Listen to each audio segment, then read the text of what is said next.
Alors, lis-nous la définition de perverse narcissique, mais avec plaisir, ma chère Carly. Quelqu'un veut savoir la définition de perverse narcissique? Oui, voici la définition claire et complète de pervers narcissique. Une personne perverse narcissique est quelqu'un qui cherche à dominer, contrôler et détruire psychologiquement l'autre pour maintenir une image de toute puissance et nourrir son ego. Ah, tu veux dire comme les autres font, qui viennent me rabaisser, qui viennent essayer de contrôler mes finances? Ah, OK, cool. C'est pas juste quelqu'un d'égoïste ou de manipulateur, c'est une personne qui ne supporte pas l'égalité dans la relation. Elle a besoin que l'autre soit affaibli, coupable ou dépendant pour se sentir exister.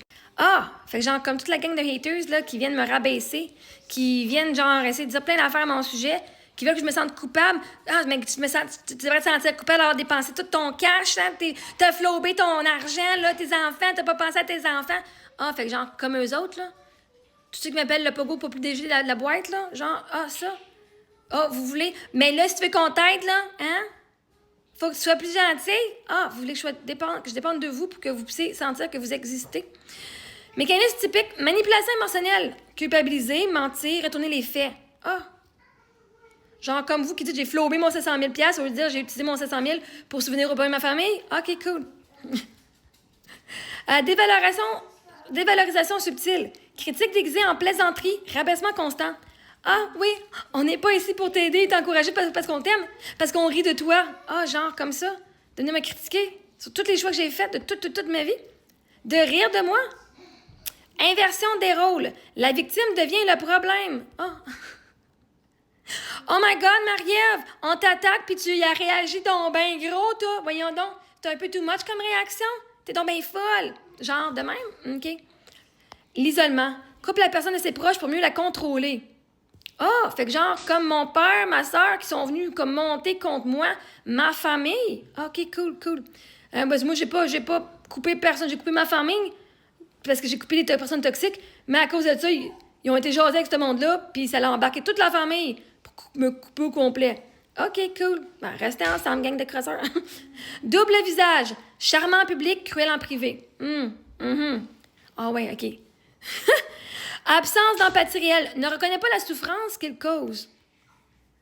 Ouais, je travaille très fort sur la souffrance que vous me causez. Mais vous ne me causez pas autant que ça, parce que là, je suis assez d'estime de soi, là. Mais ouais. Ce qu'il cherche, le pervers narcissique ne veut pas aimer. Il veut posséder. Pervers voulait posséder mes enfants. Voulait posséder mon argent. Il se nourrit de la confusion, de la peur, de la culpabilité de l'autre. Ça tombe, ben moi, je me sens pas coupable. Vous avez essayé de me faire sentir coupable en esti, hein? C'est dur. Quand une personne ne se sent pas coupable et elle a fait assez de job sur elle-même, c'est dur que quelqu'un se sente coupable, ne se sente pas coupable. C'est dur de les contrôler. Ce qu'il aime, c'est le pouvoir émotionnel qu'il exerce, pas la personne elle-même.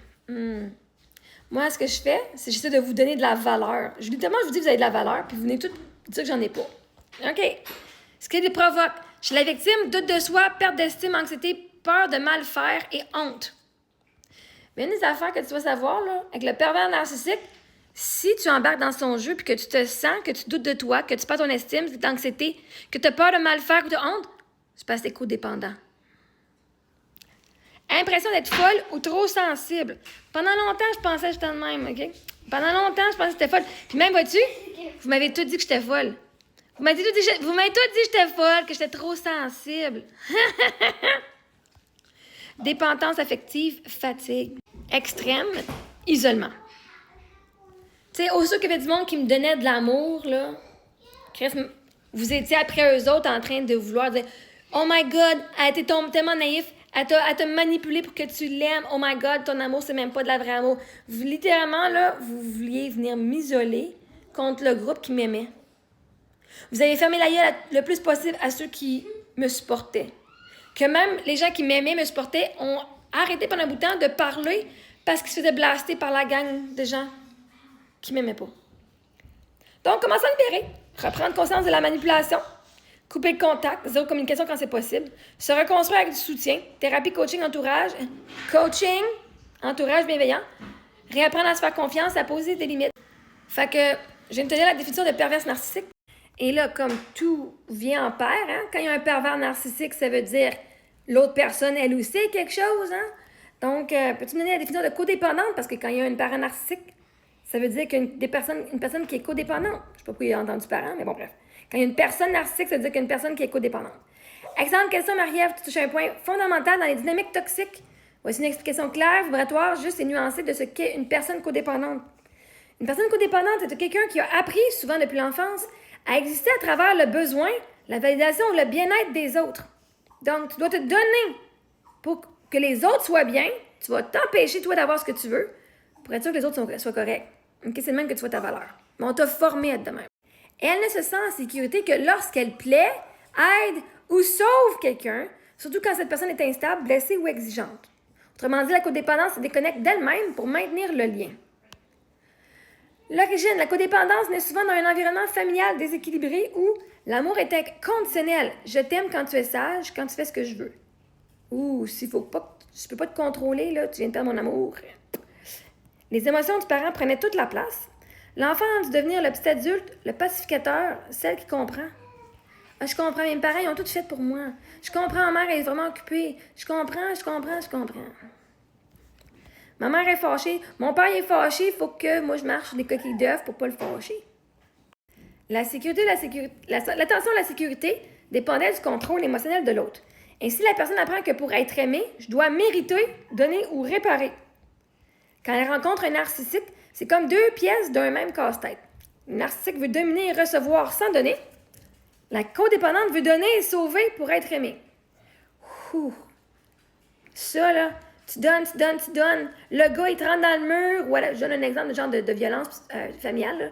Hein? Il te rentre dans le mur, mais toi, tu dis, je vais le sauver. Pauvre lui, il a eu de la misère dans sa jeunesse, moi le sauver.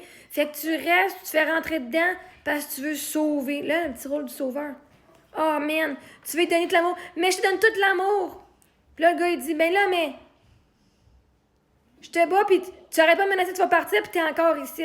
Elle dit, oui, mais je veux te donner encore parce que je sais que je peux te sauver. Ou là, elle se sauver de lui, OK? Résultat, le narcissique veut dominer et recevoir sans donner. C'est tombe-tu bien que moi, je donne beaucoup de contenu. Fait que c'est sûr que je suis pas narcissique. Elle tolère l'inacceptable. Elle va tolérer en espérant qu'en donnant plus, l'autre finira par changer ou reconnaître sa valeur. La personne, elle pense que plus qu'elle donne, à un moment donné, il va l'avoir ma valeur. À un moment donné, il va changer. Il va changer à un moment donné. Pas en tout. Pour que lui il change, il faut que toi tu changes. Mais plus elle donne, plus elle s'épuise et perd son pouvoir intérieur. Parce que si tu donnes pour avoir de la valeur, c'est parce que tu as oublié que dans le fin fond, tu as de la valeur et tu mérites d'être aimé juste pour qui tu es, pas pour ce que tu donnes. Ce que ça veut dire en vérité, être codépendant ne veut pas dire être faible. Ça veut dire que tu as appris à aimer depuis la survie, pas depuis la sécurité. C'est une blessure d'amour, pas un défaut. Chemin de guérison, revenir à soi. Apprendre à sentir, nommer et respecter ses propres besoins. Dissocier amour et sacrifice. Aimer ne doit plus vouloir dire me trahir. Si tu dis oui, mais que ça ne te tente pas, tu te trahis. Parce que maintenant, là, tu étais codépendante quand tu fais ça, parce que maintenant, tu dis non, moi, je suis épuisée, je vais dire non. Pas parce que je ne veux pas t'aider, mais c'est parce que là, en ce moment, je suis vraiment épuisée et je pensais à mes besoins avant de t'aider. Je suis sûre que tu vas trouver quelqu'un d'autre. Apprendre à recevoir sans culpabilité. Souvent, on aime ça donner, mais on n'aime pas ça recevoir. Qui se reconnaît là-dedans? Ça me fait tellement du bien de donner, mais je me sens vraiment inconfortable de recevoir. Donc, tu mets l'autre personne inconfortable qui reçoit. Si toi, tu n'aimes pas recevoir, là, imagine à toutes les personnes que tu donnes, comment que les autres sont inconfortables de toujours recevoir. Toujours. Choisir des relations réciproques où donner et recevoir circulent librement. La codépendance, c'est quand tu crois que pour être aimé, tu dois sauver, donner ou te taire. Mais le vrai amour, c'est quand tu peux être toi sans te perdre. Et être toi, ça veut dire que si t'es fâché, tu vas être fâché. Si tu as besoin d'aide, tu as besoin d'aide. Si t'es triste. Et tu vas être aimé, peu importe. Tu as le droit d'être en colère, c'est une émotion. Le monde qui t'aime pas parce que t'es en colère, c'est de la manipulation, les autres te manipulent. Ils veulent t'avoir juste quand ça fait leur bonheur. Pas pour qui tu es. Fait que, si je donne une définition de perverse narcissique, c'est important de donner celle de codépendance. Comme ça, ceux et celles qui ont besoin, qui vont se reconnaître dans un des deux, bien, vous allez avoir déjà le but de comment faire pour vous en sortir. Commencez à vous aimer les deux. D'accord?